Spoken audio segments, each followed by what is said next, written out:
नमो बुद्धाय साथियों।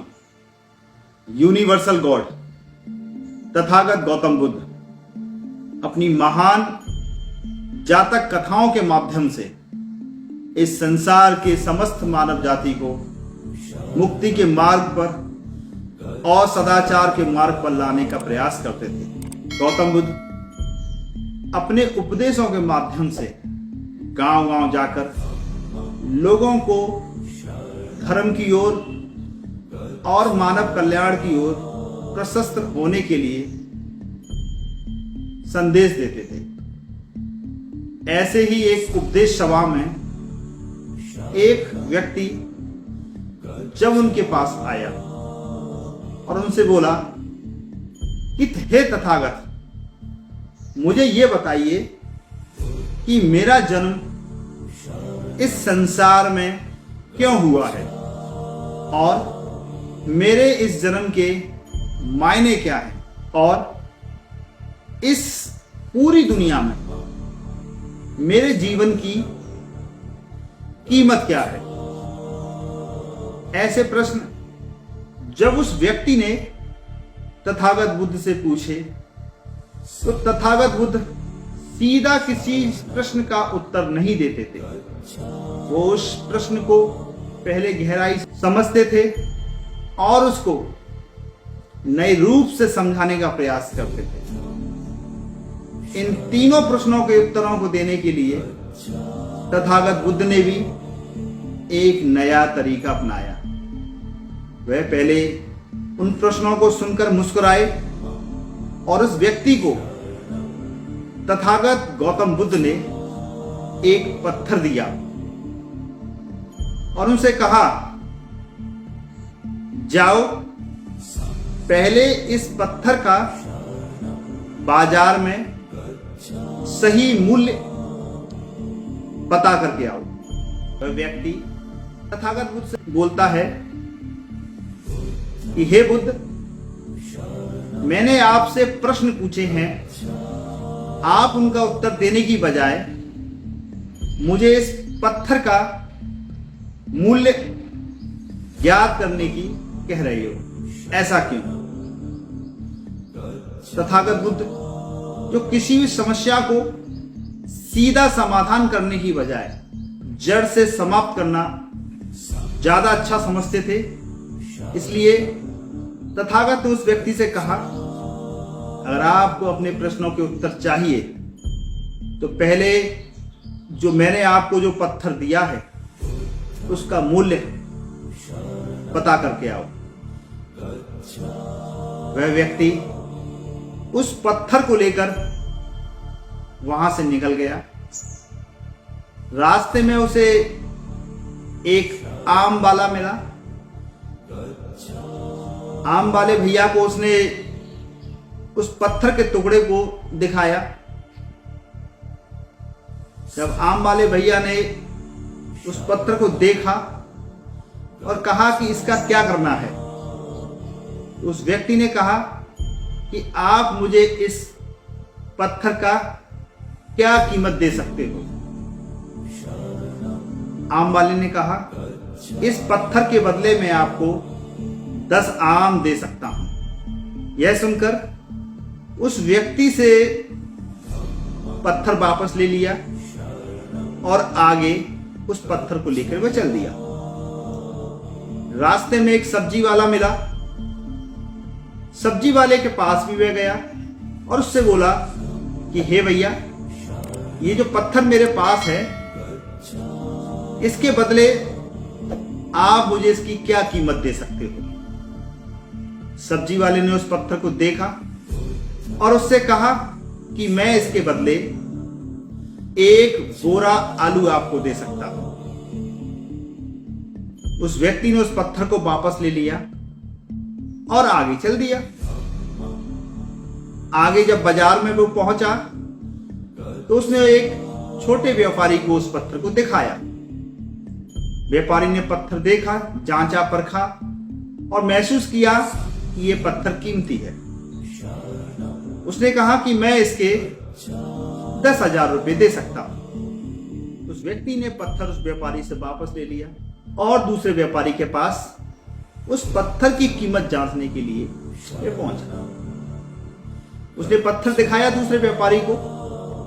व्यापारी ने पत्थर को जांचा, परखा, देखा और उससे कहा कि मैं इसके आपको 1,00,000 रुपए दे सकता हूं। पत्थर को उसने वापस ले लिया। अब जैसे वो उस पत्थर की कीमत को सुनकर ये तो समझ चुका था कि ये पत्थर कोई मामूली पत्थर नहीं है। अब वो जैसे ही तथागत बुद्ध की ओर प्रस्थान कर रहा था, पीछे से जोर से आवाज आई। एक दूसरा व्यापारी जो 1,00,000 रुपए देने वाले व्यापारी की बात सुन रहा था, उसने उस व्यक्ति को रोका और उससे कहा कि भाई जरा अपना जो पत्थर है वो मुझे दिखाइए। पत्थर देखा, जांचा, परखा और उसने कहा कि भाई पत्थर आपका बहुत कीमती है और मैं इसके आपको 10,00,000 रुपए दे सकता हूं। अब उस व्यक्ति ने उस पत्थर को उसको नहीं दिया, वापस ले लिया। व्यापारी ने यह तो समझ लिया था कि पत्थर बहुत बेशकीमती है, तभी यह 10,00,000 रुपए में वह पत्थर नहीं दे रहा है। व्यापारी ने उससे कहा कि भाई ये पत्थर अब तो मुझे दे ही दो, बदले में चाहे कितना भी धन मुझसे ले लो। लेकिन वह व्यक्ति जो अपने प्रश्नों को खोजना चाहता था, प्रश्नों के उत्तर को समझना चाहता था, उसने ऐसा नहीं किया और पत्थर को वापस लेकर वह तथागत बुद्ध की ओर चल दिया। तथागत बुद्ध के पास पहुंचकर उसने पत्थर तथागत बुद्ध को वापस किया और तथागत बुद्ध से उसने निवेदन किया कि बुद्ध ये पत्थर आप वापस ले लो। बुद्ध थोड़ा मुस्कुराए और उस व्यक्ति से बुद्ध ने पूछा कि भाई मैंने आपको इसकी कीमत पता करने के लिए बोला, आप के साथ क्या क्या घटनाएं घटी आप जरा बताइए। उस व्यक्ति ने जो सारी घटनाएं उसके साथ कीमत वाली हुई थी बुद्ध को बताई। अब कीमत बताने के बाद उस व्यक्ति ने बुद्ध से कहा कि प्रभु अब तो मेरे प्रश्नों के उत्तर बता दीजिए। तब तथागत बुद्ध ने कहा कि आपके सभी प्रश्नों के उत्तर, आपने जो अभी काम किया है आज के दिन, इस पत्थर को बेचने का और इसकी कीमत जांचने का, उसमें सारा कुछ आपके प्रश्नों के उत्तर आपको प्राप्त हो चुके हैं।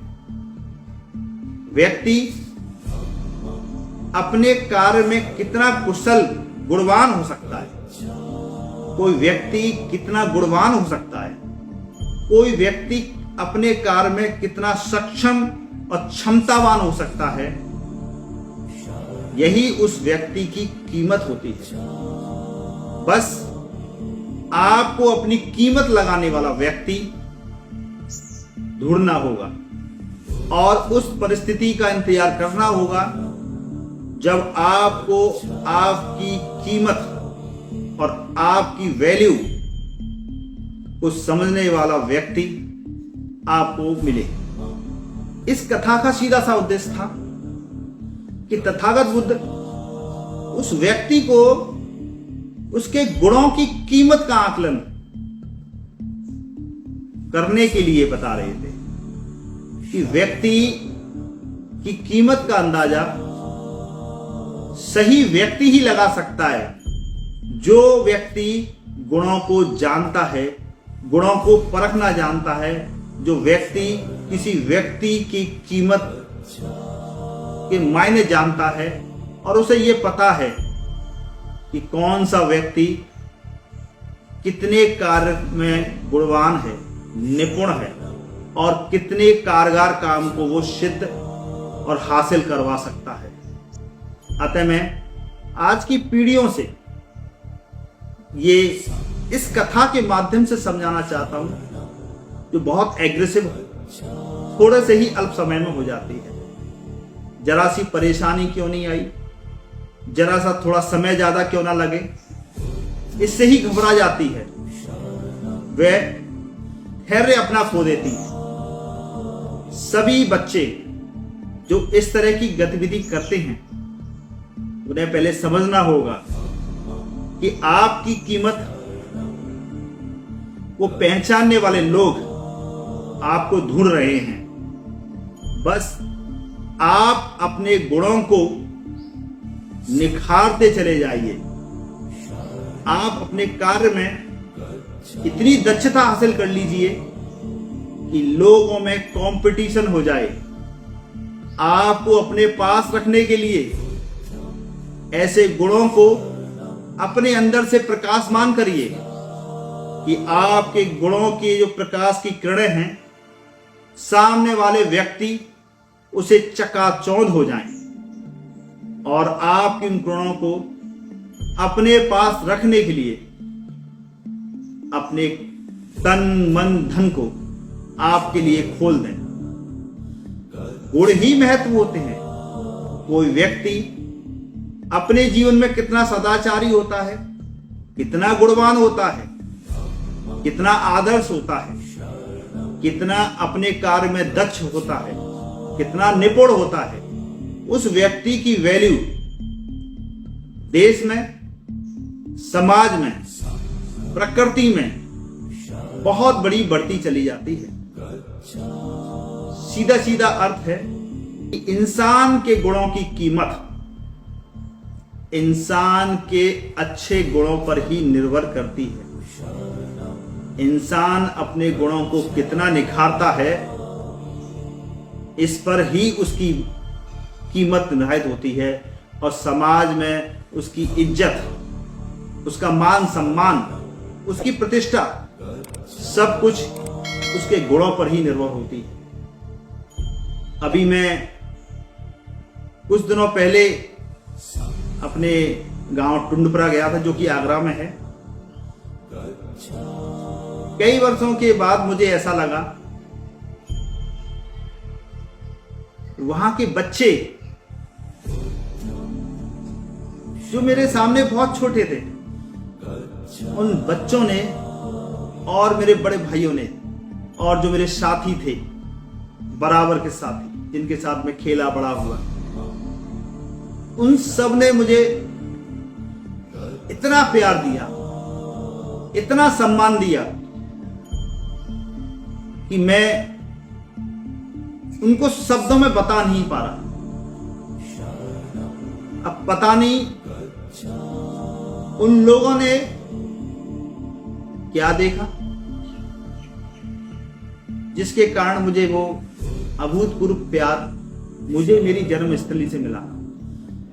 पहली बार ऐसा लगा कि यदि व्यक्ति समाज प्रेमी हो, सही दिशा में कार्य कर रहा हो, तो उसके लिए समाज बाहें खोल के खड़ा रहता है। मैंने देखा, भी प्रैक्टिकल। नमो बुद्धाय साथी।